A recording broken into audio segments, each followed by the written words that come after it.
সকালে ঘুম থেকে ওঠার পরেই মা বলছে যে বিউলির ডালটা বেটে দিতে, কারণ কিনা আজকে বড়ি দেওয়া হবে। সেই জন্য বিউলির ডালটা বাটতে বসেছিলাম। তারপরে ওটা দেখাতে পারিনি। তারপর কাকিমার আমি ছাদে চলে গেছিলাম বড়ি দিতে।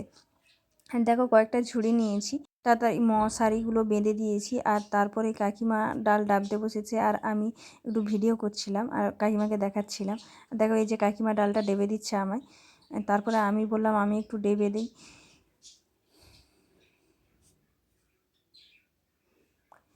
এই ডালটা ফেটে নিলে যত ফুলবে তত হালকা হবে বড়িটা। আর তারপরে আমি শুরু করলাম বড়ি দিতে, আর কাকিমা তখনও ডালটাকে ফেটেই যাচ্ছিল যাতে আরও বড়িটা সুন্দর হয়।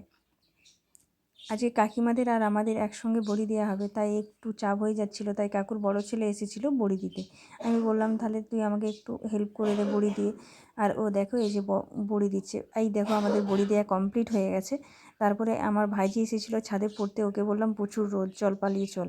আর এই দেখো কত সুন্দর হয়েছে বড়িগুলো। তোমরা কে কে বড়ি দিতে ভালোবাসো অবশ্যই কিন্তু জানিও।